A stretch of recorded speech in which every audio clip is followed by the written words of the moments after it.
Hello friends, welcome to Disha coaching centre.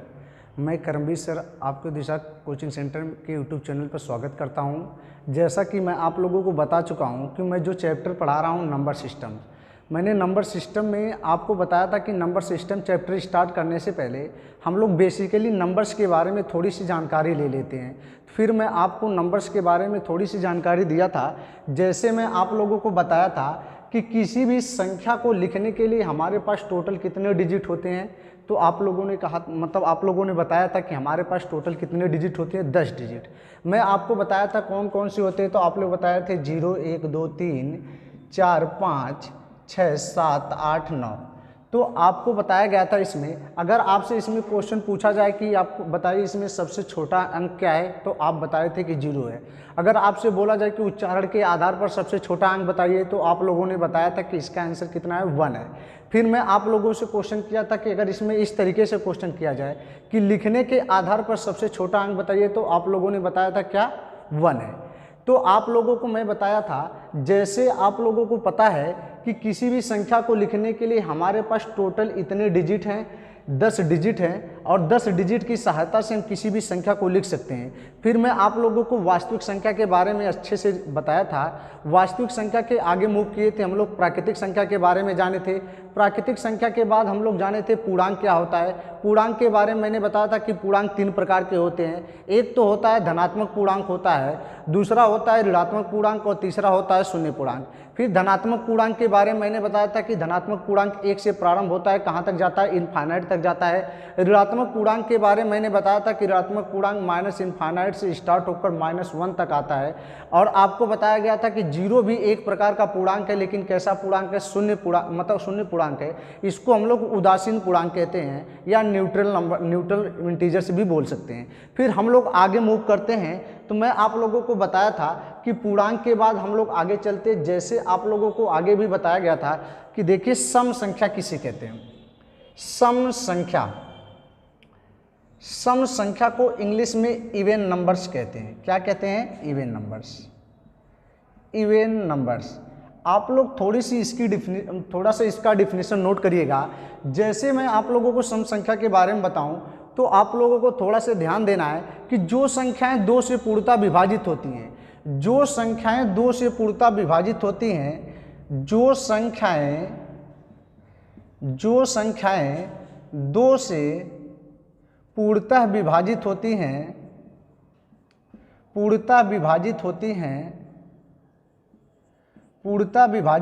हैं, उन्हें सम संख्या कहते हैं। जो संख्या, देखिए इसकी डिफिनीशन थोड़ा ध्यान से सुनिए सभी लोग। मैं आप लोगों को बताना चाहूँगा कि सम संख्या किसे कहते हैं। तो आप लोग जानते हैं, जो संख्याएं 2 से पूर्णतः विभाजित होती हैं उसे हम लोग सम संख्या कहते हैं। तो आपको पता है कि सबसे छोटी सम संख्या अगर आप लोगों से पूछा जाए, तो आप लोग कहेंगे सर 2 से स्टार्ट होती है, 2। 4 भी 2 से करता है, 4 होगा। 6 भी 2 से करता है, 6 भी होगा। 8 भी 2 से करता है, इसलिए 8 भी सम संख्या होगी। आगे डॉट डॉट डॉट हम लोग कहाँ तक जा सकते हैं, हम लोग इनफाइनाइट तक जा सकते हैं। तो आपसे इसमें क्वेश्चन बस सिंपल सा इतना पूछा जा सकता है कि सबसे छोटी सम संख्या बताइए। तो आप लोग जानते हैं कि सबसे छोटी सम संख्या क्या होती है, 2 होती है। कुछ लोग इसके बारे में ये याद जानते हैं कि सबसे छोटी सम संख्या 0 होती है, लेकिन नहीं, जो आप लोगों का आयोग जो आंसर मानता है वो सबसे छोटी सम संख्या क्या मानता है, 2 मानता है। तो आप लोगों को ये ध्यान में रखना है कि सबसे छोटी जो सम संख्या होती है 2 होती है। ये 4 सम संख्या है कि नहीं, 4 भी सम संख्या है, 6 भी सम संख्या है, 8 भी सम संख्या है, लेकिन इसमें सबसे छोटी सम संख्या क्या है, हमारी 2 है। अगर अब मैं आपसे बात करूं क्या -2 सम संख्या है, आप कहेंगे सर नहीं, -2 सम संख्या नहीं है। क्यों? क्योंकि आप लोग जानते हैं कि सबसे छोटी सम संख्या 2 है। अगर -2 सम संख्या होती तो आपको ये पता होना चाहिए कि -2 भी क्या, -2 सबसे छोटी सम संख्या मानी जाती। लेकिन इसी तरीके से माइनस में कोई भी नंबर ले लिया जाए जो 2 से करता है, लेकिन उन्हें हम लोग सम संख्या नहीं मानते हैं। जैसे -2 हो गया, -4, -4 2 से तो डिविजिबल है, लेकिन 2 से डिविजिबल है, लेकिन इसे हम लोग सम संख्या नहीं मानते क्योंकि इसके सामने माइनस आ गया। आपको पता है कि सबसे छोटी सम संख्या हमारी क्या होती है, 2 होती है। 2 से छोटा अगर कोई भी नंबर्स ले लिया जाए तो सम संख्या की कैटेगरी में नहीं आता है। तो आपको पता है क्या सर 2 से बड़े सभी संख्याएं जो 2 से करते हैं उसे सम संख्या कहेंगे? हम कहेंगे हाँ बिल्कुल सही है। जो संख्याएं 2 से बड़ी होंगी, अगर 2 से पूर्णतः विभाजित होंगी, इन्हें रिमाइंडर 0 मिलना चाहिए, उस संख्या में भाग देने पर अगर रिमाइंडर 0 मिलता है तो आप लोग कहेंगे वे संख्या क्या कहलाती है? सम संख्या कहलाती है। तो आपको पता है 2 एक सम संख्या है, 4 एक सम संख्या है, 6 एक सम संख्या है, 8 एक सम संख्या है। इससे बड़ी कोई भी संख्या ले लीजिए, जैसे 10 है, ये भी एक सम संख्या है। तो आपको पता है अगर हम पूछे कि -2 सम संख्या, आप कहेंगे नहीं है। अगर मैं आपसे कहूँ -4 एक सम संख्या, आप कहेंगे नहीं है। अगर मैं कहूँ कि -1000 सम संख्या है, देखिए -1000 भी 2 से पूर्णतः विभाजित है, लेकिन इसे सम संख्या नहीं कहेंगे। अगर मैं आपसे पूछूं कि -500 बताइए, -500 सम संख्या है या नहीं, तो आप लोग कहेंगे सर -500 भी एक सम संख्या नहीं है। अब हम लोग आगे सम संख्या के बारे में हम लोग थोड़ा सा जान चुके कि सम संख्या किसे कहते हैं। जो संख्याएं 2 से पूर्णतः विभाजित होती हैं उसे हम लोग सम संख्या कहते हैं। तो आपको मैं बताया कि इसमें क्वेश्चन जो पूछा जा सकता है, आप लोगों को ध्यान में रखना है कि सबसे छोटी सम संख्या क्या है, तो आप लोग कहेंगे सर सबसे छोटी सम संख्या 2 है। अगर आपसे पूछा जाए सबसे बड़ी सम संख्या बताइए, तो आप कहेंगे सर सबसे बड़ी सम संख्या डिफाइन नहीं कर सकते। अगर मैं आपसे पूछूं कि क्या -2 सम संख्या है या नहीं, आप कहेंगे सर -2 2 से कटेगा, लेकिन इसे सम संख्या नहीं कहेंगे क्योंकि 2 से छोटा है। अगर मैं आपसे पूछूं क्या -500 सम संख्या है, आप कहेंगे सर -500 भी 2 से पूर्णतः विभाजित है, लेकिन सम संख्या की कैटेगरी में नहीं आएगा। अब हम लोग सम संख्या के बारे में जान चुके हैं, अब थोड़ा से आगे मूव करते हैं कि विषम संख्या क्या होती है। तो आप लोगों को पता होगा कि विषम संख्याएं जो संख्याएं 2 से पूर्णतः विभाजित नहीं होती हैं, जो संख्याएं 2 से पूर्णतः विभाजित नहीं होती हैं उसे हम लोग क्या कहते हैं? विषम संख्या कहते हैं। तो आप कहेंगे सर विषम संख्या कहाँ से प्रारंभ होती है? मैं कहूँगा विषम संख्या 1 से प्रारंभ होती है, यानी 1, 3, 5, 7, 9 इस तरीके की जो संख्याएं होती हैं उन्हें हम विषम संख्या कहते हैं। क्योंकि इन संख्याओं में अगर हम 2 से भाग दें तो ये संख्याएं हमारी 2 से पूर्णतः विभाजित नहीं होती हैं। जैसे देखिए थोड़ा से हम लोग इसके बारे में आप लोग नोट डाउन कर लेना कि विषम संख्या क्या होती है। तो विषम संख्या जिसे हम लोग इंग्लिश में बोलते हैं ऑड नंबर्स, क्या कहते हैं? ऑड नंबर्स कहते हैं। तो मैं आप लोगों को बताया कि जो संख्याएं 2 से पूर्णतः विभाजित नहीं होती हैं, 2 से पूर्णतः विभाजित नहीं होती हैं,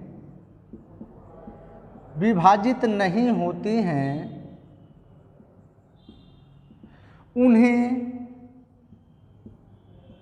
विषम संख्या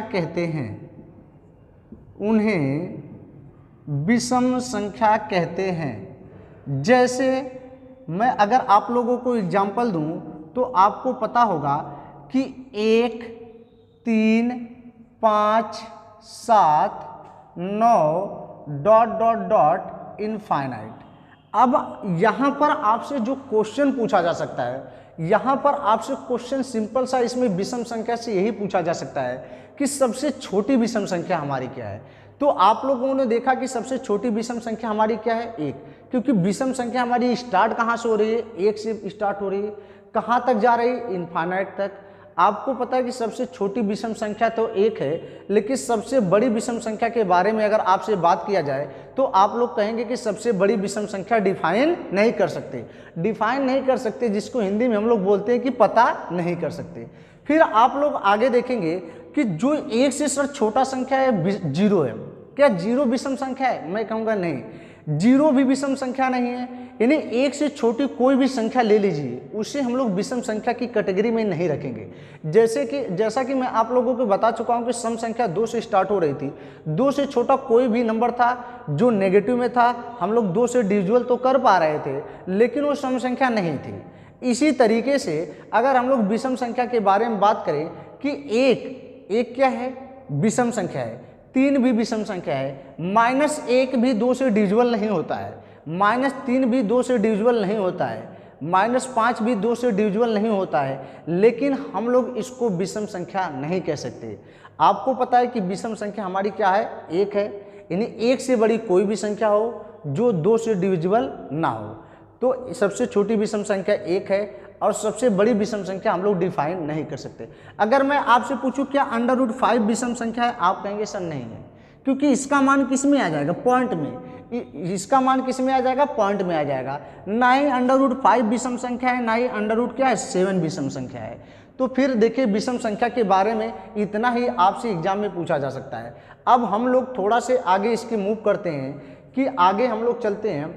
तो आप लोग देखिए क्या क्या सीख चुके, थोड़ा से मैं 5 मिनट आप लोगों को रिवाइज करा दूं। मैं आप लोगों को मैथ में सबसे पहले संख्याओं के बारे में बताया हूँ। संख्याओं के बारे में बताने में मैं सबसे पहले आपको बताया कि वास्तविक संख्या किसे कहते हैं। वास्तविक संख्याएं वे संख्याएं होती हैं -∞ से +∞ के बीच में कोई भी नंबर ले लीजिए, जिसे हम लोग अपनी कॉपी पर, बोर्ड पर कहीं भी लिख सकते हैं, उसे हम लोग वास्तविक संख्या कहते हैं। फिर मैं आपको बताया वास्तविक संख्या का एग्जाम्पल भी दिया हूँ। अभी ये सारी संख्याएं खत्म करने के बाद हम लोग एक एक संख्या को बहुत डीपली स्टडी करने वाले हैं कि इसमें और कैसे एग्जाम में क्वेश्चन पूछे जा सकते हैं। फिर देखिए मैं आपको वास्तविक संख्या के बारे में बताने के बाद प्राकृतिक संख्या के बारे में बताया। प्राकृतिक संख्या के बारे में बताने के बाद मैं आपको बताया क्या पूर्णांक क्या होता है, पूर्णांक कितने प्रकार के होते हैं, ये भी बताया गया कि पूर्णांक 3 प्रकार के होते हैं। एक तो धनात्मक होता है, एक ऋणात्मक होता है, एक शून्य पूर्णांक होता है। धनात्मक पूर्णांक कहाँ से प्रारंभ होता है, ऋणात्मक पूर्णांक कहाँ से प्रारंभ होता है। सबसे छोटा धनात्मक पूर्णांक 1 है, लेकिन सबसे बड़ा धनात्मक पूर्णांक नहीं बता सकते। इसी तरीके से मैं सम संख्या के बारे में बताया हूँ कि जो संख्याएं 2 से पूर्णतः विभाजित होती हैं उसे हम लोग सम संख्या कहते हैं। यानी 2 से छोटा कोई भी नंबर ले लीजिए, लेकिन अगर वो 2 से विभाजित भी होगा उसे सम संख्या की कैटेगरी में नहीं रखेंगे। जैसे -2 2 से कटेगा, बिल्कुल कटेगा, लेकिन उसे सम संख्या की कैटेगरी में नहीं रखेंगे। अब -4 की बात की जाए, -4 भी 2 से पूर्णतः विभाजित होता है, लेकिन उसे सम संख्या की कैटेगरी में नहीं रखा जाता है। फिर हम लोगों ने उसके आगे बढ़ा था तो आपको बताया हूँ कि विषम संख्या किसे कहते हैं। तो आप लोग जानते हैं कि जो संख्याएं 2 से पूर्णतः विभाजित नहीं होती है उसे हम लोग विषम संख्या कहते हैं। विषम संख्या हमारी 1 से प्रारंभ होती है और कहाँ तक जाती है, इनफाइनाइट तक जाती है। सबसे छोटी जो विषम संख्या है वो 1 है। सबसे छोटी विषम संख्या क्या है, 1 है। 1 से प्रारंभ 1 हो गई, 3 हो गई, 5 हो गई, 7, 9, 11, 13 इस तरीके की जो भी संख्याएं होंगी ये 2 से नहीं कटेंगी, इसलिए इन्हें विषम संख्या की कैटेगरी में रखेंगे। आप कहेंगे कि सर -1 भी तो 2 से नहीं करता, उसको क्यों विषम संख्या में नहीं रखते हैं। तो मैं आपको बताया क्योंकि -1 संख्या की कैटेगरी में नहीं आता है। तो आपको पता है कि -1 जो होगा, आपको पता है वो क्या होगा, वो एक ऋणात्मक पूर्णांक होगा, लेकिन हम लोग उसे विषम संख्या नहीं बता सकते। इसी तरीके से -3 भी 2 से नहीं करता है, क्यों उसे विषम संख्या नहीं मानते हैं। तो मैं आप लोगों को बताऊं क्योंकि -3 भी एक संख्या नहीं है। आपको पता है -3 एक ऋणात्मक पूर्णांक है, लेकिन इसे विषम संख्या की कैटेगरी में नहीं रखते हैं। अब हम लोग आगे मूव करते हैं। जैसा कि आप लोग जानते हैं कि भाज्य संख्या किसे कहते हैं। भाज्य संख्या, भाज्य संख्या को इंग्लिश में हम लोग बोलते हैं डिविजिबल नंबर। क्या बोलते हैं, डिविजिबल नंबर।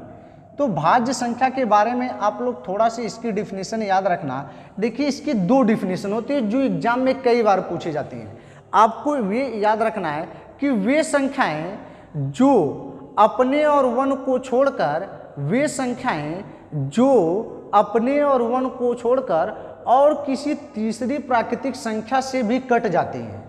वे संख्याएं जो अपने और 1 को छोड़कर और किसी तीसरी प्राकृतिक संख्या से भी कट जाती हैं उसे हम लोग भाज्य संख्या कहते हैं। तो आपको पता होगा कि क्या सबसे छोटी भाज्य संख्या क्या है। तो कुछ लोग बताते हैं कि सर सबसे छोटी भाज्य संख्या क्या होती है, 2 होती है, लेकिन ये गलत है। सबसे छोटी भाज्य संख्या 2 नहीं होती है। सबसे छोटी जो भाज्य संख्या होती है हमारी क्या होती है, 4 होती है। 4 होती है, 6 होती है, क्योंकि आपको पता है 4। अभी मैं आपको इसको थोड़ा से, आप देखिए इसकी एक और डिफिनेशन होती है, पहले थोड़ा सा इसका एग्जांपल दे दूं। जैसे आप लोग जानते हैं 4 क्या है। 4 एक सबसे छोटी भाज्य संख्या है। क्यों, क्योंकि आप लोग जानते हैं 4, ये जो 4 है ये अपने मतलब 1 से, कोई भी संख्या होगी 1 से तो कटेगी कटेगी। कोई भी संख्या अगर होगी तो 1 से कटेगी और वो खुद से भी कटेगी। इसका मतलब ये है कि 4 जो है ये 1 से भी करता है और 4 से भी करता है, लेकिन और किसी नंबर से भी करता है कि नहीं। तो आप कहेंगे सर 4 2 से भी कट जाता है। किससे कट जाता है, 2 से कट जाता है। तो आपको पता है, अगर मैं अभी इसकी डिफिनीशन बताया, वे संख्याएं जो अपने और 1 को छोड़कर, मतलब 1 से तो कटेगी सारी संख्याएं और अपने से भी सारी संख्याएं कटेंगी, लेकिन अगर किसी और संख्या से भी वो संख्या कट जाती है तो उसे हम लोग भाज्य संख्या कहते हैं। तो आपको पता है 4 तो 1 से कटेगा, 4 4 से भी कटेगा, लेकिन क्या और किसी नंबर से 4 कट पा रहा है? आप कहेंगे हाँ सर 2 से भी कट पा रहा है, इसलिए इसे भाज्य संख्या कहते हैं। 2 को क्यों भाज्य नहीं कहते हैं? क्योंकि आपको पता है 2, एक तो 1 से कट रहा है, एक तो खुद से कटता है और किसी संख्या से नहीं कटता है। तो आपको पता है इसलिए इसे हम लोग भाज्य की संख्या में नहीं रखते हैं। 2 एक अभाज्य संख्या है। अभी मैं आगे बताऊंगा कि 2 एक अभाज्य संख्या है, और 2 एक अभाज्य संख्या क्यों है इसको प्रूव भी मैं करके दिखाऊंगा। यहाँ पर भाज्य संख्या जो हम लोग पढ़ रहे हैं उसके बारे में थोड़ा सा फिर आप लोग एक और डिफिनीशन सुनिए। पहले डिफिनीशन तो मैंने इसकी ये बताया कि आपको पता है वे संख्याएं जो अपने और 1 को छोड़कर और किसी तीसरी प्राकृतिक संख्या से भी कट जाती है उसे हम लोग भाज्य संख्या कहते हैं। जैसे 4 हो गया, 6 हो गया, 8 हो गया, 9 हो गया, आपको पता 10 भी है, 12 भी है, 14 भी है, डॉट डॉट डॉट आगे बहुत सारे संख्याएं होंगी जो आपको पता है कि 1 से और खुद से कटेंगी, लेकिन और किसी तीसरी प्राकृतिक संख्या से भी कट जाती है। जैसे मैं आपको बताया था 4, 6, 8, 9, 10, 12, 14 डॉट डॉट डॉट इनफाइनाइट। इस तरीके की सभी संख्याएं जो अपने और 1 से भी कटती हैं और किसी तीसरी प्राकृतिक संख्या से भी कट जाती है। अब देखिए भाज्य संख्या की एक और डेफिनेशन होती है जो कई बार एग्जामों में क्वेश्चन पूछा जाता है। तो आपको इस तरीके से पूछा जाता है, आप लोग कहेंगे कि भाज्य संख्या के जब भी कोई संख्या भाज्य संख्या होगी तो उसके 2 से अधिक गुणनखंड होंगे। यानी भाज्य संख्या के हमेशा कितने गुणनखंड होते हैं? 2 या 2 से अधिक गुणनखंड होंगे। जिस संख्या के केवल 2 ही गुणनखंड होंगे उसे हम लोग अभाज्य संख्या कहते हैं, लेकिन जिसके 2 से अधिक गुणनखंड होंगे उसे हम लोग क्या कहते हैं? भाज्य संख्या कहते हैं। तो अभी आप लोग जानते हैं भाज्य संख्या 4 को मैंने एक भाज्य संख्या माना है। क्यों? क्योंकि इसका एक गुणनखंड तो एक है।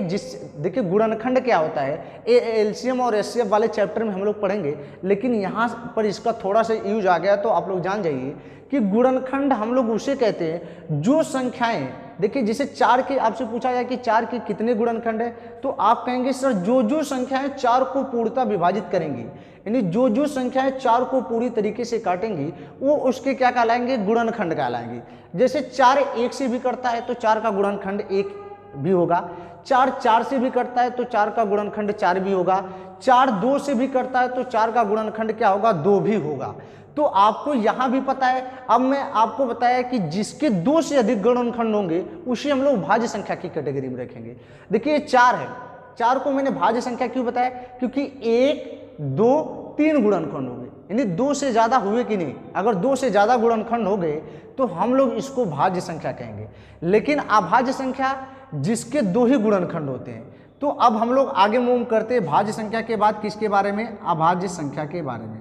तो आप लोग जानते हैं कि अभाज्य संख्या या इसको हम लोग ऋण संख्या के नाम से भी जानते हैं, या इंग्लिश में इसको हम लोग प्राइम नंबर कहते हैं। क्या कहते हैं? Prime numbers. अब आप लोग जानेंगे कि प्राइम नंबर्स क्या होता है। देखिए प्राइम नंबर्स यानी अभाज्य संख्या के भी दो डिफिनीशन है। एक पहला डिफिनीशन जो कई बार एग्जामों में पूछा जाता है, अभाज्य संख्या में केवल और केवल कितने गुणनखंड होते हैं? 2 गुणनखंड होते हैं। अभाज्य संख्या के आप लोग लिख सकते हैं कि अभाज्य संख्या के केवल और केवल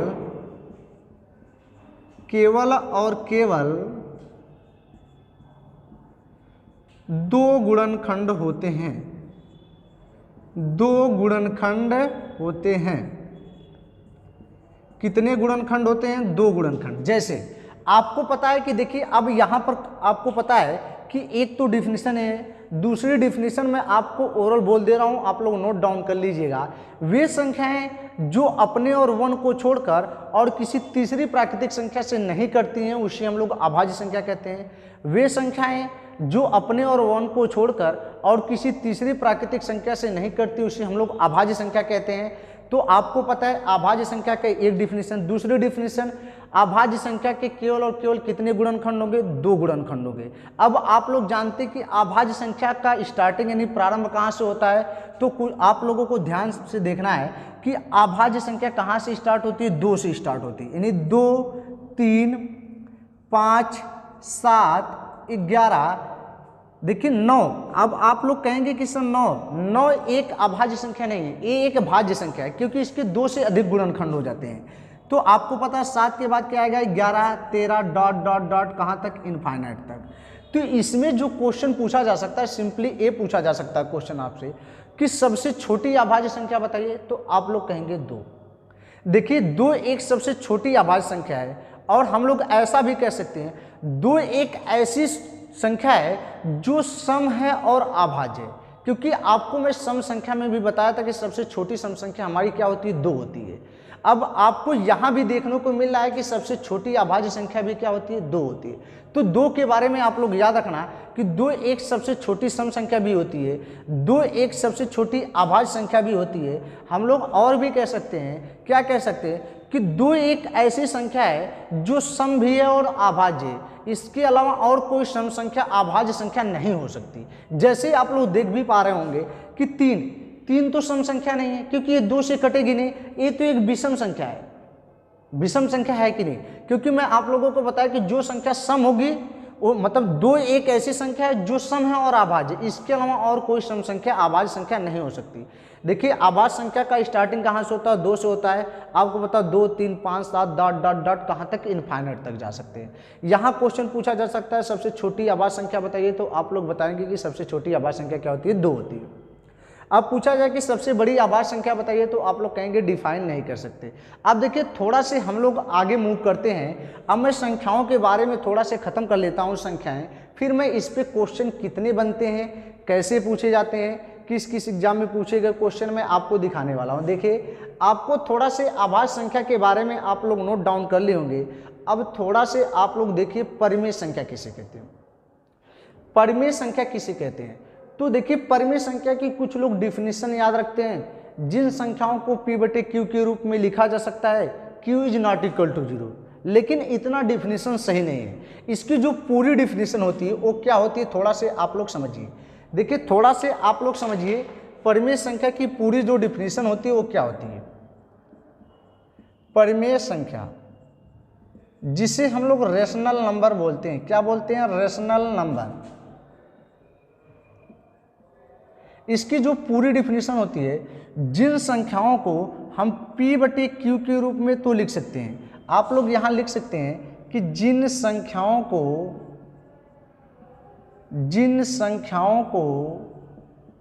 P/Q के रूप में लिखा जा सकता है, Q is not equal to 0 और P and Q belong to integer. देखिए P and Q belong to integer, ये जो एंड का सिंबल है बिलोंग का मतलब लाइक करता है। P और Q क्या होना चाहिए? इंटीजर। इंटीजर के बारे में मैंने आपको बता चुका हूँ कि इंटीजर क्या होता है? एक पूर्णांक होता है। इंटीजर इंग्लिश वर्ड है, इसको हम लोग हिंदी में क्या कहते हैं? पूर्णांक कहते हैं। पूर्णांक के बारे में मैं बता चुका हूँ कि जिनके साथ दशमलव नहीं लगा होना चाहिए।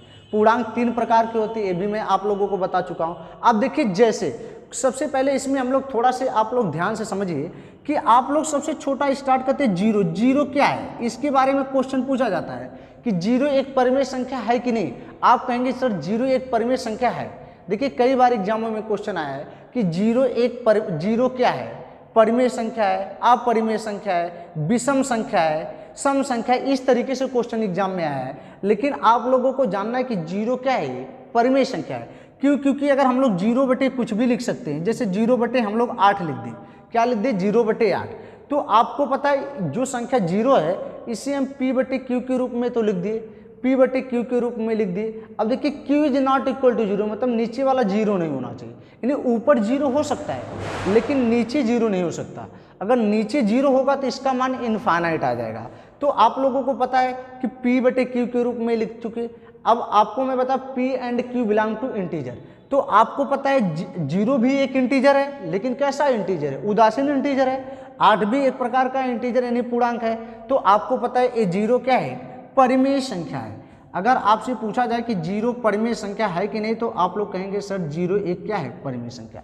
अब मैं आपसे बात करूं कि पाई क्या है, तो आप लोग कहेंगे सर पाई एक क्या है, अपरिमेय संख्या है। देखिए परिमेय संख्या और अपरिमेय संख्या को एक साथ थोड़ा से कंबाइन करते हैं। देखिए अपरिमेय संख्या, अपरिमेय संख्या, अपरिमेय संख्या किसे कहते हैं, थोड़ा से आप लोग ध्यान से देखिए। आपको पाई क्या है, एक अपरिमेय संख्या है। अपरिमेय संख्या देखिए मैं आपको थोड़ा से बताना चाहूँगा कि आपको जितने भी सिंबल देखने को मिलते हैं, जैसे पाई हो गया, सिग्मा हो गया, गामा हो गया, डेल्टा हो गया, जितने भी सिंबल आप लोगों को देखने को मिलेंगे, आप लोग सीधे सीधे उसका आंसर बताना कि एक अपरिमेय संख्या होती है। क्यों? देखिए पाई एक अपरिमेय संख्या होती है, जबकि इसके सभी मान 22/7 हो गया, 3.14 हो गया, ये सब क्या होते हैं, परिमेय होते हैं। तो आपको मैं थोड़ा से बताना चाहूँगा कि जितने भी सिंबल होते हैं, पाई हो गया, डेल्टा हो गया, सिग्मा हो गया, गामा हो गया, जितने भी सिंबल होंगे उसे हम लोग अपरिमेय संख्या की कैटेगरी में रखेंगे। अब देखिए और कौन कौन सी संख्याएं अपरिमेय होती हैं, तो आप लोग थोड़ा से ध्यान रखिएगा। ऐसी संख्याएं जो स्क्वायर रूट के अंदर, देखिए पहला रूल तो आप लोगों को ये याद रखना है कि जितने भी सिंबल हैं, अगर आप लोग अपरिमेय संख्या डिफाइन कर लेते हैं कौन संख्या अपरिमेय है, तो आपको खुद ही पता चल जाएगा कि अपरिमेय को हटा दीजिए तो कौन संख्या परिमेय है। जैसे पाई एक अपरिमेय संख्या है। अब बात आती है कि मैं आपको बताएं जितने भी आपको सिंबल से दिखेंगे, पाई दिखेगा, सिग्मा दिखेगा, डेल्टा दिखेगा, आपसे पूछा जा सकता है तो आप लोग कहेंगे यह एक अपरिमेय संख्या है। अब मैं आपसे बात करूं कि अंडर रूट के अंदर, अब आपको ये ध्यान में रखना कि अंडर रूट 2 क्या है, तो आप लोग जानेंगे कि अंडर रूट 2 क्या एक अपरिमेय संख्या है। तो आपको थोड़ा सा मैं बताना चाहूँगा, अगर किसी भी संख्या को वर्गमूल मतलब स्क्वायर रूट के अंदर लिख दिया जाए, यानी किसी भी संख्या को अगर करड़ी के अंदर लिख दिया जाए, तो आपको ध्यान में रखना है कि अगर जिस संख्या को करड़ी के अंदर लिखा गया है, अगर उसका वर्गमूल निकालने पर पूर्णांक में आता है, अगर उसका वर्गमूल निकालने पर पूर्णांक में आता है तो वह संख्या परिमेय होगी। अन्यथा अगर उसका वर्गमूल निकालने पर पूर्णांक में नहीं आता है तो हम कहेंगे वह संख्या क्या होगी, अपरिमेय होगी। जैसे अंडर रूट 2 क्या है, एक अपरिमेय संख्या है। अंडर रूट 2 क्या है, एक अपरिमेय संख्या है। इसी तरीके से अंडर रूट 3 क्या है, एक अपरिमेय संख्या है, अपरिमेय संख्या है। अब आपको पता है कि अंडर रूट 4 क्या है, अंडर रूट 4। अब जानते हैं कि अंडर रूट 4 का मान अगर हम लोग वर्गमूल निकालेंगे तो कितना आएगा, 2। अगर इसका वर्गमूल निकालने तो ये आसानी से बाहर आ जा रहा है, यानी पॉइंट में नहीं आ रहा है, तो हम लोग कहेंगे कि अंडर रूट 4 जो है वह क्या है, एक परिमेय संख्या है। क्या है, एक परिमेय संख्या। तो आप लोग ध्यान से समझना। देखिए मैं अभी क्या बताऊं कि सबसे पहला तो पॉइंट ये याद रखना है कि जो मतलब जितने भी सिंबल्स आपको दिखेंगे, पाई दिखेगा, सिग्मा दिखेगा, गामा दिखेगा, डेल्टा दिखेगा, यानी जितने भी सिंबल होंगे उसे हम लोग अपरिमेय कहेंगे। दूसरी बात मैं आपको बताया, अगर किसी भी संख्या को करड़ी के अंदर लिख दिया जाए और उसका वर्गमूल निकालने पर किस में आएगा, पॉइंट में आएगा, तो वे संख्याएं अपरिमेय होती हैं। अगर वो संख्या करड़ी के अंदर लिखी गई है और उसका वर्गमूल निकालने पर अगर पूर्णांक में आता है तो हम लोग कहेंगे वे संख्या क्या होती है, परिमेय संख्या होती है। देखिए अंडर रूट 2 एक अपरिमेय संख्या है, लेकिन अंडर रूट 2 का मान क्या होता है, 1.414। अब आपको याद रखना है कि 1.414 क्या है, 1.1414 ये देखिए क्या है, परिमेय है। तो आपको ये ध्यान में रखना है कि अंडर रूट 2 एक अपरिमेय संख्या है, लेकिन इसका जो मान है वो क्या है, परिमेय। क्यों है, देखिए ध्यान से। आपको पता है कि 1.414 को अगर हम लोग दशमलव हटाएं तो नीचे 1000 कर सकते हैं, क्योंकि आपको पता है 1, 2, 3 स्थान पे दशमलव था। अगर 3 स्थान पे दशमलव हटाना है तो ऊपर नीचे 1000 से गुणा करेंगे, तो जो ऊपर वाला 1000 होगा वो इसको दशमलव खत्म करने में लग जाएगा और नीचे क्या बचेगा, 1000। अब देखिए अगर हमने ऊपर से दशमलव खत्म कर दिया तो इसको हमने p/q के रूप में लिख दिया कि नहीं लिख दिया। q 0 भी नहीं है और p और q दोनों इंटीजर है कि नहीं, क्योंकि इन दोनों का मान पॉइंट में है, नहीं है। तो इसलिए हम लोगों को पता है कि जो अंडर रूट 2 है उसका अंडर रूट 2 तो अपरिमेय है, लेकिन इसका जो मान है वो क्या है, परिमेय। अंडर रूट 2 क्यों अपरिमेय उसको थोड़ा समझिए, क्योंकि अंडर रूट 2 के बट्टे अगर हम लोग क्या लिखे, ये लिख सकते हैं। तो आपको पता है, आप कहेंगे सर इसको भी तो p/q के रूप में लिख दिए। q is not equal to 0, बिल्कुल सही है, क्योंकि नीचे वाला 0 नहीं। लेकिन अंडर रूट 2 के बारे में आप बता सकते हैं ये पूर्णांक है, तो अभी मैं आपको बताया कि पूर्णांक किसे कहते हैं। तो आप लोग बताएं कि जिन संख्याओं को वर्गमूल निकालने पर पॉइंट में नहीं आना चाहिए उसी को तो हम लोग पूर्णांक बोलते थे। तो देखिए जैसे मैं आपको बताया था पूर्णांक 1 से स्टार्ट होता था, इनफाइनाइट तक जाता था, 1 2 3 इस तरीके से। लेकिन क्या √2 पूर्णांक था? नहीं, क्योंकि उसका मान निकालने पर दशमलव में आ जाएगा। √3 पूर्णांक था? नहीं था। √4 पूर्णांक था? हाँ, √4 बिल्कुल पूर्णांक था। क्यों? क्योंकि √4 का मान अगर हम लोग वर्गमूल निकालेंगे तो हमारा 2 आ जाएगा। तो इस तरीके से आप लोगों को ध्यान में रखना है कि ये √2 क्या है? अपरिमेय है, यानी कोई भी संख्या अगर करड़ी के अंदर लिखी जाएगी वह अपरिमेय है। अब कोई भी संख्या अगर करड़ी के अंदर लिखी जाएगी, अगर उसका वर्गमूल निकालने पर दशमलव में आएगा तो वह खुद संख्या अपरिमेय होगी, लेकिन उसका मान परिमेय होगा। इसी तरीके से देखिए √3 के बारे में मैंने बताया कि √3 अपरिमेय है, लेकिन इसका मान जो 1.732 होता है वो एक परिमेय होता है। इसी तरीके से √4 क्या है? √4 का मान कितना है? 2। तो आप लोग जानते हैं √4 क्या है? एक परिमेय संख्या है। इसी तरीके से अगर मैं आपसे बात करूं कि क्या √15 के बारे में अगर आपसे बात किया जाए कि √15 परिमेय संख्या है कि नहीं, तो आप कहेंगे सर इसका वर्गमूल निकालने पर ये पॉइंट में आएगा, यानी 3 दशमलव समथिंग आएगा, इसलिए एक अपरिमेय संख्या है। क्या है? अपरिमेय।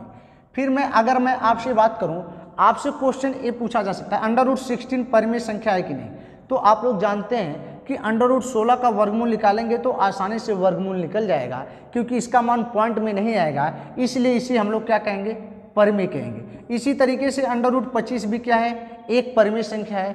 √36 मतलब 36 भी क्या है? एक परिमेय संख्या है। √49 भी एक परिमेय संख्या है। लेकिन अगर √48 की बात की जाए तो परिमेय संख्या है कि नहीं, तो आप लोग कहेंगे सर √48 का अगर वर्गमूल निकालेंगे तो ये पॉइंट में आएगा, यानी 6 पॉइंट समथिंग आएगा, जितना भी आए 6 पॉइंट समथिंग आएगा।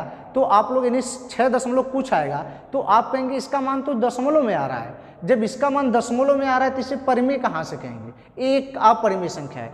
अब देखिए थोड़ा से परिमेय और अपरिमेय संख्या के रूल थोड़ा से फिर से रिवाइज कर लीजिए, क्योंकि मैं आपको बताया परिमेय संख्या के बारे में बताया जो संख्या P/Q के रूप में लिखी जा सकती है, Q is not equal to 0, P and Q belong to integer. अब थोड़ा से एक बात और याद रखना कि अगर दो परिमेय संख्याओं को अगर हम लोग जोड़ेंगे तो हमेशा फाइनली रिजल्ट जो मिलेगा, यानी 2 या 2 से अधिक परिमेय संख्याओं को अगर हम लोग जोड़ेंगे तो हमेशा एक परिमेय संख्या मिलेगी। अगर आपको एक मतलब कई सारी संख्याएं परिमेय हैं और उसमें एक अपरिमेय संख्या भी जोड़ या घटा दी जाए तो उसका मान अपरिमेय हो जाता है। क्यों? क्योंकि जैसे आप लोग गांव की भाषा में जानते हैं कि अगर कोई तालाब है, उस तालाब में अगर एक मछली गंदी है तो उस तालाब में सारी मछलियां गंदी कही जाती हैं। इसी तरीके से हम लोग आगे ये परिमेय और अपरिमेय में भी होता है कि अगर सभी संख्याएं परिमेय जोड़ी गई हों, अगर उनके साथ कोई भी एक अपरिमेय संख्या जोड़ या घटा दी जाए तो सबको अपने कैटेगरी में लेकर चली जाती है। जैसे एक मैं आप लोगों से इसमें क्वेश्चन पूछना चाहूँगा कि थोड़ा से आप लोग इसका आंसर दीजिए कि निम्नलिखित में से कौन सी संख्या परिमेय नहीं है? निम्नलिखित में कौन सी संख्या परिमेय नहीं है? तो देखिए अब आपको क्वेश्चन इस तरीके से जितनी भी संख्याएं पढ़ाए उसमें थोड़ा सा क्वेश्चन सुनिए। आपसे पूछा गया निम्नलिखित में से कौन सी संख्या परिमेय नहीं है? निम्नलिखित में कौन सी संख्या परिमेय नहीं है? तो मैं आप लोगों को ऑप्शन देता हूं। एग्जाम में कई बार इस तरीके से क्वेश्चन दे दिया जाता है और गलतियां होने की ज़्यादा संभावनाएं रहती है, तो ध्यान से आप लोग देखिएगा। मैं आपसे क्वेश्चन क्या पूछ रहा हूं, क्वेश्चन को ध्यान से पढ़िएगा। निम्नलिखित में से कौन सी संख्या परिमेय नहीं है? पहला ऑप्शन में लिख दिया 300/1000। दूसरा ऑप्शन मैंने लिख दिया √36 प्लस √49 प्लस √16 प्लस √25। और तीसरा मैं ऑप्शन आपको लिख दे रहा हूँ जैसे 1 प्लस 2 प्लस 3 प्लस √25।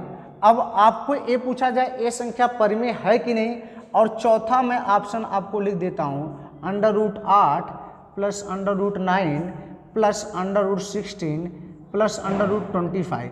तो आपको क्वेश्चन क्या पूछा गया? देखिए क्वेश्चन आपको कंसेप्ट इस तरीके से पढ़ना, क्वेश्चन कोई भी पूछ दिया जाए आप आंसर देने में सक्षम हो। देखिए आपसे पूछा गया निम्नलिखित में से कौन सी संख्या परिमेय नहीं है, तो मैं आपको परिमेय संख्या के बारे में क्या बताऊं। आप देखिए इसे हम P/Q के रूप में लिख भी पा रहे हैं, q is not equal to 0 और दोनों इंटीजर भी हैं, तो आप कहेंगे सर ये संख्या तो परिमेय है। दूसरा 36 ए परिमेय है कि नहीं, तो मैं अभी बताया कि अगर जितने भी सिंबल होते हैं वह एक अपरिमेय होते हैं।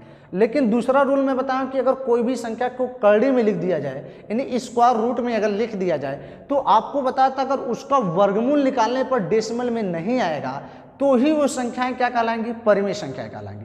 फिर मैं आपको तीसरा रूल जो इसमें बताया कि दो परिमेय संख्याएं, यानी सभी अगर परिमेय संख्याओं को जोड़ा जाए तो परिमेय तो मिलेगा, लेकिन फिर मैं उसमें ये भी बताया था अगर कई सारी परिमेय संख्याएं जोड़ दी जाए और उसमें एक अपरिमेय संख्या जोड़ या घटा दिया जाए तो वो सबको अपने कैटेगरी में लेकर चली जाती है, यानी किस में आ जाती है, अपरिमेय में आ जाती है। तो यहाँ √36 का वर्गमूल 6 आसानी से निकल रहा है, √49 का वर्गमूल 7 आसानी से निकल रहा है, √16 का वर्गमूल 4 आसानी से निकल रहा है, √25 का वर्गमूल 5 आसानी से निकल रहा है। इन सभी परिमेय संख्याओं को जोड़ा गया है। जब सभी परिमेय संख्याओं को जोड़ा गया है तो आप लोग कहेंगे कि हाँ सर अगर सभी परिमेय संख्याओं को जोड़ा गया तो ये ऑलरेडी परिमेय होंगी। अब देखिए यहाँ 1, 2, 3, √25 ये सब क्या है, सब परिमेय संख्याओं को जोड़ा जा रहा है। √25 का वर्गमूल 5 आसानी से आ जाएगा। सब परिमेय संख्याओं को जोड़ा गया तो आपको बताना पड़ेगा ये भी क्या है, एक परिमेय संख्या है। लेकिन अगर मैं इसके बारे में बात करूं तो आप कहेंगे सर √9 इसका वर्गमूल तो 3 आसानी से निकल जाएगा, √16 का वर्गमूल 4 आसानी से निकल जाएगा, √25 का वर्गमूल 5 आसानी से निकल आएगा, लेकिन √8 का वर्गमूल आसानी से पूर्णांक में आएगा नहीं। इसलिए यही संख्या है जो परिमेय नहीं है, यही संख्या है जो परिमेय नहीं है।